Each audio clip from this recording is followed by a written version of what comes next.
Hey everyone, welcome to our first podcast episode we are doing together. I'm with my partner Andrew. He's going to be covering UFC 240, Holloway versus Edgar. But anyway, before we continue, if you could leave a like, subscribe to the channel, I really appreciate that. You can also follow us both on Twitter at ChrisPinell16 and Andrew is at nut_DFS. He's having a great season in UFC, so we're looking to continue that. And also, if you want access to our extra content, we have a Patreon set up where you can get access to Andrew's cheat sheet with all statistics and his projections for what they're going to score in DraftKings, a target sheet, example cash game lineup, which is cashing at 90% clip since I want to say it was early spring, and then the GPP lineup exposure, and then you can get access to our Slack chat as well, where Andrew will answer questions all day. And it's only $5 a month, so in my opinion, it's the best deal out there. So, yeah. Anyway, before we get into the fight-by-fight breakdown, I'll let Andrew introduce himself a little bit. What's up, guys? My name is Andrew. Most of you guys know me as Thundernut DFS.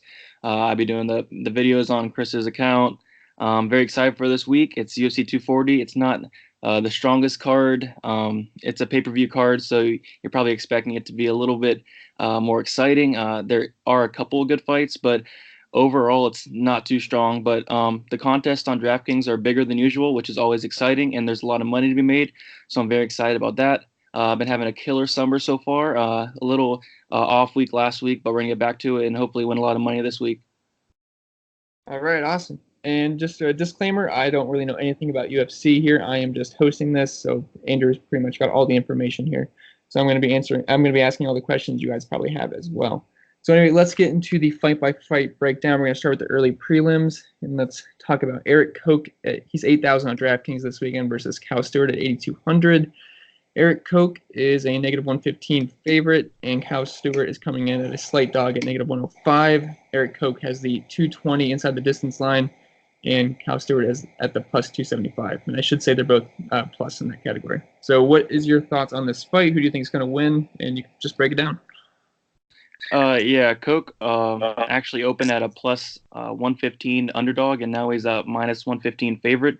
So the line actually flipped. So people are kind of seeing what I'm seeing here, and I think Koch's going to win. I think he's the overall better fighter. He has the experience edge, and he has the wrestling edge for sure.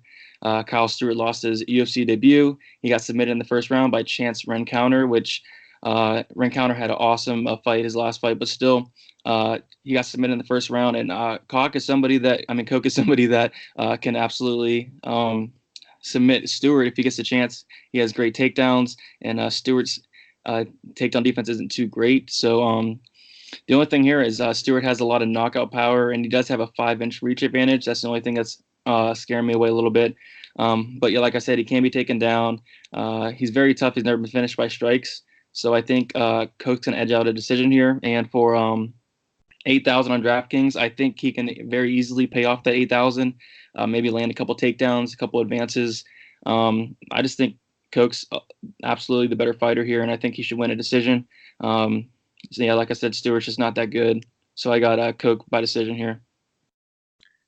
All right, awesome. All right, let's get into the next fight. We got Gillian Robertson at 8,600 on DraftKings versus Sarah Frodo at 7,600. Looks like Robertson is coming in as a slight favorite at negative 115, and Sarah Frodo is negative 105. And Robertson is plus 169 for the inside the distance line, and Frodo is 197 plus 197. So, what is your thoughts on this fight? Yeah, this is a little weird because you don't really see women's MMA. It says fight does not go to decision, minus 205. So Vegas does not think this fight is going to decision, and very well so. Frodo has a 78% finish rate, and Robertson has an 83% finish rate. So I'm pretty sure this is going to end inside the distance. So I'm going to have a lot of exposure to this on DraftKings. Robertson's going to look for takedowns and exploit Frodo's takedown defense. She has an 83% submission rate. And then Frodo actually missed weight by 8 pounds her last fight. So I thought she was going to get a little bit of an advantage, but she was still taken down and controlled on the ground a little bit. Her takedown defense is questionable. And she is a black belt, so Robertson isn't going to have a really good time on the ground with her, but she can be exposed. Her takedown defense can be exposed. And the only way I see Frodo winning is knocking out Robertson, which is possible. This fight's really close to me. It's like a 50-50 for me. I'm going to lean with Robertson. I'm going to lean her getting a submission here, maybe in the late second round, third round. But it's going to be interesting to see what Frodo looks like on the skills. Like I said last her last fight, she missed weight by 8 pounds. So maybe she comes in on weight. She won't have a big advantage like she did last time. And I think Robertson can take her down, maybe get a decision win if she gets to take down some ground control time. But I'm going to pick her by a submission here. All right, sweet. Let's move on to the preliminary card. We have Alexander Pantoja at 8,300 versus Figueiredo at 7,900. And I apologize if I mispronounce any of these names. I am not as familiar with them as Andrew is. So anyway, Pantoja is a negative 120 favorite, and Figueiredo is a plus 100 dog. And the inside the distance line is actually favoring Figueiredo at plus 270, and then compared to Pantoja at plus 450. So who do you think is going to win this fight? And just give your breakdown on it. Yeah, I don't really like the fact that Figueiredo has a better inside the distance line because I am picking Pantoja, but it's understandable because Figueiredo does throw with extreme power. He hits very hard. He did get dominated his last fight by Formiga. I did pick Formiga to win that fight, so that was nice to see, but I was not expecting him to get dominated for 3 rounds. He's the slower fighter out of the 2. He does have 8 knockouts and 15 wins. He's not bad on the ground at all, but he does have a 47% takedown defense. I say he has a pretty good knockout chance. And what is he, 8,000? No, he's 7,800. He's 7,900. 7,900. I don't mind that because he does have that knockout chance. And if he does get a knockout, he will score high. But I am definitely leaning towards Pantoja here. He's never been knocked out, so that's a great sign there. He's going to be the faster fighter, the more technical fighter. And I just think he can maybe land some takedowns here, maybe get a couple advances. I don't think he's going to submit Figueiredo or nothing like that. I believe Figueiredo is a black belt. But at 8,300, I think he can pay that off. I don't want to say he's going to knock out Figueiredo, but it's not impossible. I think he has a chance to knock him out. And at 8,300, I'm going to be playing a lot of him. So my final prediction is going to be Pantoja. I'll give him a decision, but there is a definitely knockout upside there. So it sounds like Pantoja is a guy you're going to be on cash, and then Figueiredo is a guy more of a GPP play. Yeah, for sure. Okay. So let's get into the next fight. Gavin Tucker at 8,400 versus Choi Sung-woo at 7,800. Choi is coming in as a slight dog at negative 105 compared to Tucker at negative 115, but Choi does own a better chance for the inside the distance line at plus 254 compared to Tucker at plus 510. So who you got in this fight? Yeah, this is very interesting. Choi actually opened up as a plus 165 underdog, and now he's just a slight minus 105 underdog here. So I think the line's going to completely flip by fight time. I just don't see how Tucker really wins this fight. He has a 2-year layoff. He got dominated in his last fight by Rick Glenn. He is very tough. He's never been finished, but I think Choi's the better fighter here. He has a huge height and reach advantage, and he definitely has some knockout upside. Let's look at his height and reach advantage. I think he has like a 7-inch reach advantage there. So, yeah, I think he's going to be able to pick him apart from the outside. I think Tucker can be taken down. I think Choi can take him down. Maybe land some ground and pound here. And I actually am picking Choi to win via knockout. I think Tucker's going to get knocked out here. And I do like Choi a lot. As an underdog, he's my favorite underdog. I believe he's 7,800 here. And Tucker's like 8,400. I'm just not going to play that. He got absolutely dominated in his last fight. Like I said, Choi is my favorite underdog. I'm going to be playing him in all formats, especially with that line flip. He is going to be the favorite by fight time for sure. And I'm going to be playing a lot of them. All right, sweet. Let's get on to the next fight. We got Hakeem Dawodu, 9,300 versus Yoshinari Aurier at 6,900. Big price difference here. So who do you got in this fight? Oh, I will say the Vegas odds, we have negative 410 for Hakeem compared to 330 plus 335 for Aurier.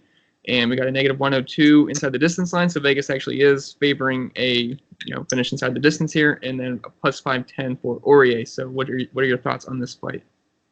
Yeah, it's gonna be a good fight. There's just better options I like in the 9,000s other than Dawodu. He should take this fight here fairly easy as long as he doesn't get knocked out. He's by far the better fighter.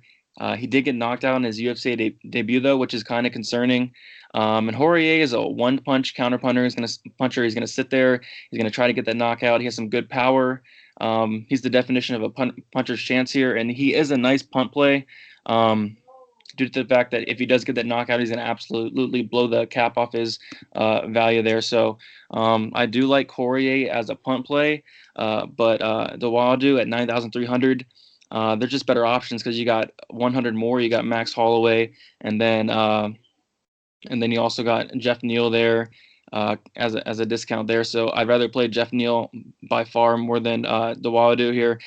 Although I do think he gets the win, I think it's actually going to be a decision win. He hasn't had a finish yet in his in the UFC. He's had 3 fights, I believe, and I don't think he's going to get a finish here. But it is possible. This Vegas is expecting this fight to go to not go to a decision. So I'd just rather play the punt play here in Poirier and hope for a knockout. So I will be having a decent amount of Poirier, maybe 20% around there as a nice punt play, because there are many punt plays that are that good that are that good on this card. So I am picking Dawadu to win by decision though. All right. Let's get on to the last fight of the preliminary card. We have Alexis Davis at 7,100 versus Vivian Araujo at 9,100, and we got Araujo at a -210 favorite and Davis at a +175 underdog. And massive inside the distance line for Davis at +965, which I believe is the biggest on this card. And then Vivian's coming in at +187. So what are your thoughts on this fight? Yeah, I like Araujo a lot. I actually placed a bet on her. She looked absolutely dominant in her last fight, and it's not really saying much because who she faced wasn't very good. It was Bernardo. She's not very good, but she does have a 100% finish rate in the MMA, which is absolutely insane for a women's MMA. She's a much faster fighter, way better on the feet. Alexis Davis is a slower, older fighter here. Her strike defense is very bad, but she is a black belt, and it could be a close fight if she closes the distance, clinches up, maybe gets this on the ground, takes Araujo down. But ultimately, I think Araujo is going to end up finishing her late in the fight, maybe the 3rd round. Like I said, she's 100% finish rate here. So as for the 9,100, I'd rather play Jeff Neal or go up and get Max Holloway there. Although I do think Araujo is going to get a finish here. I think it's going to be in like the 3rd round. So you only get 45 points for a 3rd round finish. So I think she's going to score maybe around like high 80s, low 90s here. And I am expecting Neal to score in the hundreds and Holloway to definitely score in the hundreds. So she is worth a nice GPP play there because she could get a 1st-round knockout, but Alexis Davis is very tough, so I'm expecting Araujo just to break her down, end up getting a finish in the 3rd round. But yeah, I'll play a little bit of Araujo, not much. I just like so many other people in the 9,000s more than her. And as for Alexis Davis, I'm not really interested at all. Yeah, I think she's going to get beat. Like I said, I placed a bet on Araujo here. I really like her to win this one. All right, let's get on to the main card, which is pretty much what we're all waiting for. We got Marc-Andre Barriault at 7,500 versus Krzysztof Jachta at 8,700. Barriault is a +135 dog, and Jachta is a -155 favorite. And the inside the distance line here is very close at +300 for Barriault and +310 for Jachta. So what do you have on this fight? It looks kind of close. Yeah, this fight is a very close fight. It's going to be fireworks, I think. Barriault loves to try to knock people out. He has great knockout power. But in this spot, I think he's KO or bust. And Yako is very chinny, so I think that plays well into Barriault's game here. But Yako overall has faced a better competition. He's way faster, and he's a great wrestler. If you can get Barriault onto the ground and control him on the ground, he can very well win a decision here, but ultimately he's got to watch out for that knockout power of Barriault here. And I think over 3 rounds, Jocko has proven to be so chinny. I think Barriault's absolutely going to probably finish him here. So I am picking Barriault to win via knockout. Barriault is 7,500 on DraftKings. I do like him a lot as a dog there. Maybe not so in cash, but in GPPs. And on the other side, Yako at 8,700. He's not a bad play either because he can get those takedowns. And he very well can rack up the points, getting takedowns, ground strikes, advances, and whatnot. So I think you're going to have to play both of these sides. But I am leaning Barriault a little bit more because I do like the people above Yako a little bit more, like Jeff Neal, and I'd rather probably play Robertson than Jocko because Robertson has better finish line there. So Yeah, Yaka's not a bad GPP play, and Barriot's not a bad dog play. So, yeah, I'm going to have both sides of this, but I am picking Barriot to win via knockout, maybe second, third round. All right, let's go to the next one. We have Oliver Aben Mercier at 7,400 versus Arman Sarukian at 8,800. It looks like Sarukian is at a negative 200 favorite, and Mercier is a plus 170 dog, plus 640 in the inside the distance line for Mercier, and then Sarukian is at a plus 320. So it looks like you're siding with Sarukian here. You can break it down now. Yeah, I like Sarukian a lot here. I actually placed a bet on him. He looked very good in he lost in his last fight, but he looked very good. I did play him as a punt when he fought against Makachev. Yeah, Makachev's a beast. He takes people down whenever he wants to, but he was defending some takedowns, and he was actually getting some takedowns himself, and he was the first person to take down Makachev, and Makachev's probably going to end up being a top 5 guy. But he is taking a huge step down in competition here, and with Mercier. So I think Sarukian's going to take advantage of Mercier here, and he's gonna wrestle him, and he's gonna take him down, get some advances. This is grappler versus grappler here. Sarukian's striking isn't bad. I'll favor striking over Mercier's. I just don't really see a path to victory for Mercier here. I do like Sarukian, and I think he's 8,800. Yeah, I don't know. Maybe if he gets takedowns, I'm more so leaning to fading this fight. Sarukian probably won't throw much. It's going to be a wrestling match, basically. Lots of laying on each other. So I'm more so leaning to fading this fight. But if I was to play anybody in this fight, I'd play Sarukian due to his takedown upside, his advance upside, racking up points that way. But ultimately, I'm probably going to end up fading this fight or having very little exposure. And I am picking Sarukian to win via decision. All right, now to a fight, which a guy I've been hearing you talk a lot about. We got Jeff Neal at 9K, and I'm just looking at our projections right now, and he's actually our second highest projected fighter. And all the numbers are lining up pretty good, so he's looking really nice. 9,000 versus Nico Price at 7,200. Neal is a massive negative 345 favorite and negative 192 in the inside the distance line. So it looks like Vegas is favoring an early win for Neal here, and Price is a plus 285 favorite and a plus 449 inside the distance line. So what are your thoughts on this one? Yeah, he's our second highest projected fighter on our model, and he's my second favorite play on the whole slate. Yeah, Jeff Neal, he has huge knockout upside. Like you said, this fight's not going to go to decision clearly. It's like I've never seen a inside the distance line that crazy. Was it minus 400? You said inside the distance is negative 192, but he's a negative 345 favorite. So. Okay, got it. Okay, anyway, so yeah, Nico Price has the classic puncher's chance here. He got, I wouldn't say lucky in his last fight, but he caught Tim Means in his last fight. I picked Means. Means had never been finished before that, so I was really high on Means there. I thought he was gonna knock out Nico Price, but Price ended up knocking him out, and I did not have much exposure to him, and I'm not going to have exposure to him here either, maybe a little bit. I mean, he's not a bad dog play because he does have that extreme knockout power, but I think his luck runs out this week when he runs into Jeff Neal. Neal's obviously the better fighter everywhere.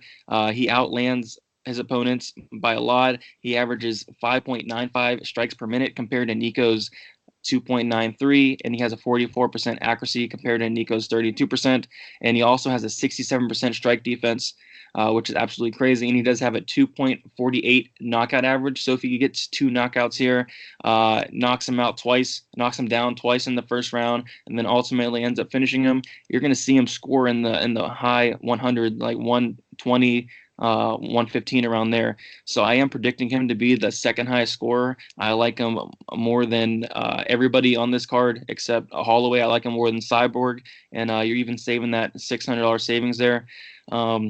As for Nico Price, I might have a few of them just to save my butt if he does pull off a Nico Price and it knocks him out. But overall, I like Jeff Neal. I'm going to be playing a lot of them. I'm going to be way over the field in Jeff Neal. I'm going to play him in all formats here, and I think he's going to score huge, and he's going to win me a lot of money this week. All right, awesome. Let's get into a fight. Actually, a fighter I do know about, Chris Cyborg. I'm sure most people do. She's coming in as the biggest favorite on the entire card, but it does come at a price tag of 9,600. And she's going against Felicia Spencer at 6,600, who I believe is the cheapest person on DraftKings this weekend.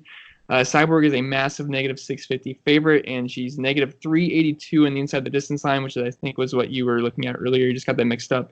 And then Spencer is +475 dog, and then +670 in the inside the distance line. So I'm assuming you like Cyborg here, so just tell me why. Yeah, I like Cyborg. I've seen a few people actually on Spencer, maybe as like a pump play. I don't really agree with that. I think Spencer's gonna get knocked out in the first round. I think it's gonna be fast. I think it's gonna be in the first couple of minutes.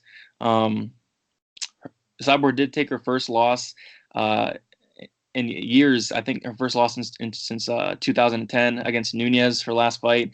This is the last fight on her contract, so there's talks about is her head in it, is her heart in it, and whatnot. But she should get the knockout here, and Spencer's only path to victory here is getting multiple takedowns, laying on Cyborg, getting some ground control. But Cyborg can hold her own on the ground. She is a black belt, so I don't see Spencer submitting her. I think Cyborg will be just comfortable on the ground with her if she does get taken to the ground, but I don't think she will get taken to the ground. Cyborg does have a very good takedown defense. Cyborg does have a 91% takedown defense, so I do not see Spencer taking Cyborg to the ground maybe once, but I think Cyborg will get right back up and eventually knock her out. As for that 9,600, I'd rather just save 200 and go down to Holloway, and I'd rather save 600 and go down to Neal. You could play Cyborg in like a GPP or maybe even cash, but I think she's going to get a knockout, and I think it's going to be quick. So I think Holloway's actually going to outscore Cyborg here, and I think Neal's actually going to outscore Cyborg here. I think Neal's might get a couple knockdowns, definitely put on the pace, but I think Cyborg's going to get that early finish, get that 90 points, and get that knockdown and score low 100s. But I'd rather save the salary here and go down and get Max Holloway, which is the DraftKings GOAT. So yeah, I like Cyborg. I'm picking her to win first round knockout. But I don't know how much exposure I'm going to have to her on DraftKings, and maybe a little bit as like a nice GPP play, but I do think she's going to be very high owned, so it would also be nice to take a nice pivot off of her, save some salary, and get the better play. So I might be a little underweight on the field, Cyborg. And as for Spencer, I hope people play her. I hope she takes out like 10%, 15% ownership, and I hope people take a shot on her because she's not going to win. She's a huge underdog, and Cyborg's very good. I think Cyborg's actually getting underestimated here with her line, and she's like -700 here. So yeah, I like Cyborg, and I might play a little bit of her, but yeah. All right, cool. Let's get on to the main fight, which I'm sure everyone's excited for. We have Max Holloway at 9,400 versus Frankie Edgar at 6,800. Now I'm looking at our projections right now, and Max Holloway is just far, far away the number one projected fighter on the entire slate. And I'm pretty sure he's your favorite fighter. I take a quick look at some of the other stuff you posted for the extra content. Looks like Max Holloway is in one of your core plays. But anyway, he's a -350 favorite, and Edgar is a +290 dog. And the inside the distance line is pretty massive. It's favoring Holloway to actually finish this inside the distance at a -115, and Edgar at a +700, which I believe is second worst on the entire slate. So why don't you break down this final fight? Yeah, kind of exciting fight here. I think it's not really a good matchup for Edgar here. But yeah, Max Holloway is the DraftKings GOAT. His last fight, he scored 90 points in a loss. The fight before that, he scored 190 points versus Ortega with 290 significant strikes landed. The fight before that, 135 points, and then 116 points, 115 points. So yeah, like I said, he's a DraftKings GOAT. You got to have him in your lineup. I'll be surprised if he's anything under 50% owned. I'm definitely going to be overweight on that. I don't like doing this, but I might even get close to locking Max Holloway here. I just think he's an easy play here. I'd rather play him over Cyborg, over anybody. I think he's going to outscore everybody here. He does have a nice floor also. I'm not saying he's going to lose, but he has a nice floor if he did lose. I don't think he's going to get knocked out. The only way I see Edgar winning would be maybe like a very, very close decision robbery type thing. But yeah, Holloway's going to bring the pace. He lands 7 strikes per minute, which is absolutely unheard of, with a 46% accuracy. And he only absorbs 4.03 and with a 64% defense. The only thing is Edgar does have a 70% strike defense, which is a little bit worrisome, but overall, Holloway is going to bring the pressure and pace. And I hope Max doesn't knock him out, because I want him to get that 200 significant strikes and ultimately score like 140, something like that. But if he doesn't knock him out, hopefully it's in the 5th round, get even more points there. But as for Edgar, I don't mind him as a punt in cash, actually, because he's only been finished one time in his career. Yeah, he could get a couple takedowns. I think that's what he's going to try to do. So in cash, maybe get a couple takedowns and then land some significant strikes. Holloway's going to make him probably fight at a better pace, at his pace. So I think he's a very nice, safe cash play at 6,800. So yeah, I do like this fight to stack in cash, but ultimately I do like Holloway to win. I like him to win by a very, very, very convincing decision, and hopefully rack up something crazy like he does, maybe in the 120s, 130s, because I am going to have an extremely good amount of them and be overweight on the field, no matter what the percentage is, which I do expect to be high. I expect him to be probably like 50% owned in GPPs and then probably like 90% owned in cash, something crazy like that. And then Edgar's probably going to be pretty owned in cash. But yeah, I like Holloway here, and he's definitely my favorite play, and I'm going to have a lot of him. All right, awesome. That's enough. That's it for the fight breakdowns. Now we're going to get into some questions and some DraftKings specific questions as well. So I'm going to be asking the questions you guys are probably wondering now. So let's get into the DraftKings specific questions. So who were a couple of your core plays for the fight for the weekend? Well, my first core play is, like I said, Max Holloway. I'm going to have a lot of them. He's just going to outscore everybody, I believe, more than Cyborg, and you're getting that $200 savings. And then Jeff Neal, which is my second favorite play. He's 9,000, so you are saving 600 from Cyborg, and you are probably going to get him at a lower ownership. And I do think he's going to get the knockout. I think is a very sneaky play on cash, because I think people are going to be a little bit worried about Nico Price. So I wouldn't mind taking a shot on it at cash as a low ownership, and you're going to nice advantage there when he gets the knockout. And then my third core play is Pantoja, 8,300. I just think he's the better fighter all around. He can get some takedown upside here, possibly get a knockout, but I think he's ultimately going to pay off the $8,300 price tag. I think it's pretty safe. And then my fourth core play is Sung Woo Choi. He's 7,800. I got to put a dog in there, and he's my favorite underdog. He has a huge reach advantage, huge height advantage. I think he's going to win. All right. Any live dogs you are targeting this weekend? Yeah, just a couple live dogs here. Marc-Andre Barriault. He does have that huge knockout power and knockout upside, and Yako has been proven chinny. So I do like Barriault as a nice underdog play here. I'll be having a decent amount of him. I wouldn't say anywhere near like 40%, but maybe something like near 25, 30%. That's even pushing it there. But I do like Barriault to possibly knock him out here. And then Sarah Froda is another live dog here, because she does have that knockout power too. And in a fight where it's definitely not going to decision, you're going to want to have some exposure. So I do like Froda here as a live dog. I'm not saying she's going to win. I'm predicting her to get submitted, but if she does win, it's going to be by knockout. So you're going to want to have some exposure to her. I wouldn't play it in cash because it is probably going to be very risky. But I do like it as a nice GPP play here for Sarah Froda because she could get that knockout.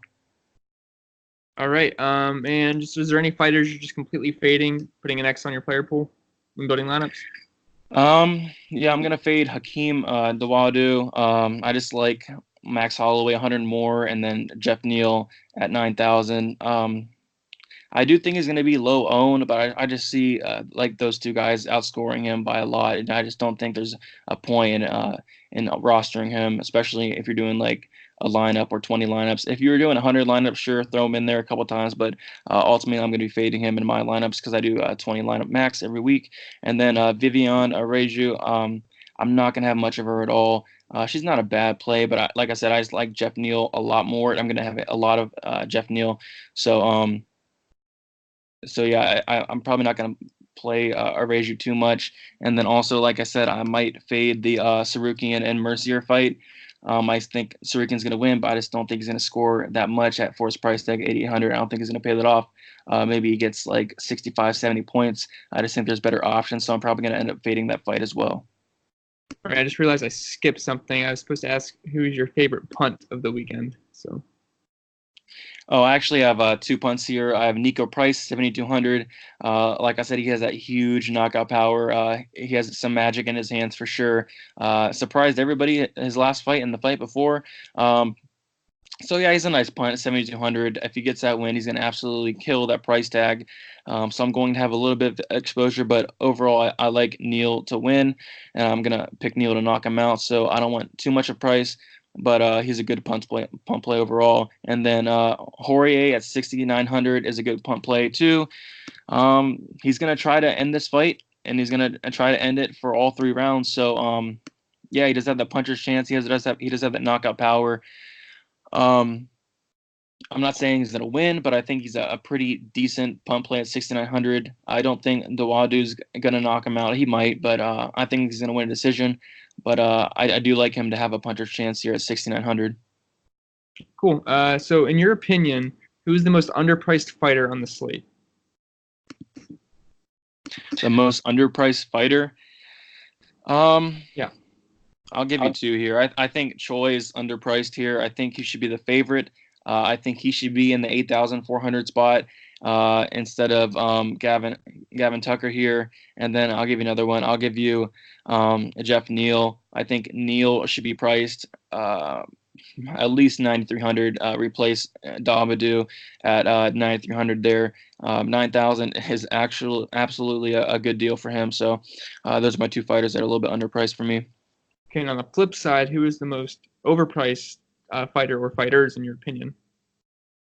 I'll give you 2 more here. Chris Cyborg, 9,600. Obviously, that's overpriced, and nobody wants to pay 9,600 unless it was Max Holloway. Then I'd probably think about it. But usually see John Jones at 9,600, and that hasn't really worked out for him. John Jones hasn't really been scoring high, but Cyborg, she could score high. She could outscore Jeff Neal, but she is ultimately $600 more than Jeff Neal. So I do think Cyborg's a little bit overpriced here. The line is minus 700, so I get it. But and then the other one that's a little bit overpriced, I'll have to say Sarukian. I think this fight should be a little bit lined a little bit closer. I think Sarukian should be maybe like 8,400, 8,300. I don't really like that 8,800 price tag. I don't think he's going to pay that off really. So, yeah, those are my 2. Okay. And if you had to pick, who is your top 5 fighters to go over 100 points? Top 5, Max Holloway number 1, Chris Cyborg. I'll go Jeff Neal number 2, Chris Cyborg number 3. I'll go. Give me Jillian Robinson number 4, and then I'll take probably. Yeah, I'll go with my boy Sungwoo Choi to get that knockout and get 100 points there. All right. This was one of the questions in our Slack chat here. He asked, with so many fighters priced really high this week, I feel like we should take a quick discussion about roster construction. So is this more of a stars and scrubs slate or taking a balanced approach? Okay, I'll talk GPP wise. For GPP wise, you're going to want to find the underdogs that you're comfortable with. So it could be Barriute, could be Froda, Choi, all of them. You could mix and match like Froda and Choi and then work your way up. I think it's going to be impossible to play Cyborg and Holloway in a fight. I mean, on DraftKings, because if you pair them together, you're left with 7,750 per fighter, which is just very bad. So that's why I'm more so leaning towards not playing much Cyborg.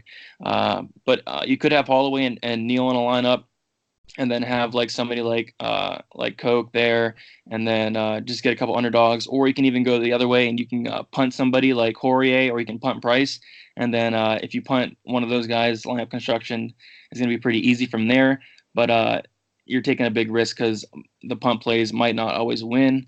And I actually don't really like the punt plays that much this week. I like the underdogs a little bit more. So my approach, I'm probably going to take 2 underdogs, say like Barriute and Choi, and then work my way up and get like Coke and like a Robertson, and then get a Neal and then a Holloway, something like that. But yeah, line construction is not going to be too bad this week. I actually prefer it over the past couple weeks, and I'm excited. All right, so this next section is my own personal questions, which I'm assuming the listeners have these same questions as well. So my first question is, in cash games, who do you think is going to be the highest owned fighter that I absolutely need exposure to? That's a pretty easy question. I'm going to say Max Holloway. Like I said, he's a DraftKings GOAT here, and he's going to score well over 100. He's going to be the highest scoring fighter, in my opinion. So if he's not 100% owned in cash, shame on the people that aren't playing him, because you're absolutely going to need him. All right, I'll put Max Holloway in my lineups for sure. So GPPs, who's someone that may go under the radar that you'd want to be overweight on from the field? Somebody over the radar. Someone under the radar that you'd want to be overweight. Under the radar. Okay. I'm gonna say Eric Koch here. I think he's gonna be under-owned just the fact that the line is so close, and these 8,200 fights aren't really targeted much because it is so close. So I think we can get Koch at like maybe under 20% in GPPs for sure. I think Choi is gonna be popular. I'm gonna go Koch. I think he's gonna go under the radar, and I think I'm gonna be a little bit overweight on the field on him. All right, cool. So next up is the biggest upset of the card. So who do you think has the potential to ruin people's bets? Okay, well, the potential to ruin people's bets. I'm gonna go Poirier to probably knock out Dawodu but that could happen. But I'm not gonna pick that to happen. I think the biggest upset is probably gonna be Barriute knocking out Yako here. But yeah, that Poirier could very well knock out Dawodu, but don't really expect it to happen. Okay. And then which chalk fighter is most likely to bust? And if you don't know what chalk means, for those of you listening, chalk means like high owned, so like 80%, something like that. Yeah, this one's pretty easy for me. I think the chalk fighter most likely to bust would be Chris Cyborg. Like I said, we don't really know where her head's at, where her heart's at. She's on her last fight of the contract. She might not even come back after. We don't know where she's at. If she does take this anywhere past the first round, her value is automatically gone there. She needs a first round knockout. She needs to land a lot of strikes in the first round to pay off that price tag. If it does go in the second round, boom, her value's gone. And I am expecting her to get that finish, but I think she's going to score really low 100s, and I think Holloway and Neal's going to outscore him. So I don't think Cyborg's going to be in the winning lineup. It's not often you see somebody priced 9,600 in the winning lineup either, because especially in a card with not many underdogs. So Cyborg is going to be my pick to bust in a way, but I still think she's going to score decently. All right. So who are you going to be heaviest on this week in GPPs or just overall? Well, it's a given that I'm going to be heaviest on Holloway in all formats. But I'll give you another one. I'm going to be heaviest on Jeff Neal as well. Probably going to be way overweight on the field. Hopefully we get him at like probably going to be 40% owned in GPPs. But I'm probably going to double that in my exposures. And if Price knocks him out, good for him. But I like Neal to win. I like him to knock him out and score very, very high. So, Neal and Holloway is where it's at. That's where I'm going to start most of my lineups right there. So it's pretty easy to get those two in a lineup, Holloway and Neal. Yeah, it's not bad at all, especially with a few underdogs, and really you don't even need to put a punt in there to get them in your lineup. So it's not bad at all. All right, cool. So who will be the lightest on compared to the field? So which fighter are you going to be underweight on? Probably Chris Cyborg. I'm expecting her to be pretty high owned, especially in cash. Might even see her go up to like 30-40% in cash, but in GPPs probably around 25-30% as well. I just see a lot of love for Cyborg here, and I just think there's better options than Holloway and Neal. So Yeah, Cyborg. I'm definitely going to be a little bit underweight on her compared to the field.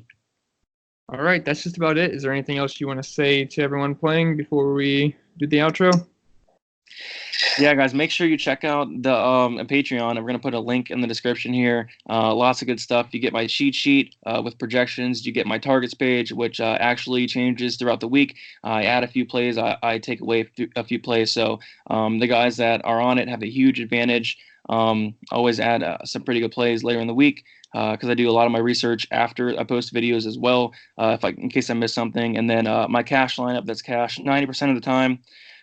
Which is absolutely insane. The last time it hasn't cashed was like May something, so that's pretty crazy. And then my lineup percentages, so you can see who I'm high on and not so high on, and then also my bets. I place like 3 or 4 bets a week, and then also Slack chat, which is very useful. You can talk to the other guys, get other ideas. I answer right away, so it's a very good tool to have. And I'm very excited for this card. There's a lot of money to be made. The contests are bigger than usual, so it's always exciting to see. And yeah, I'm very excited.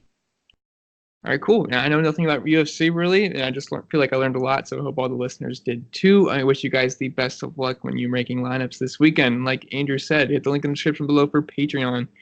And that's going to do it for this episode.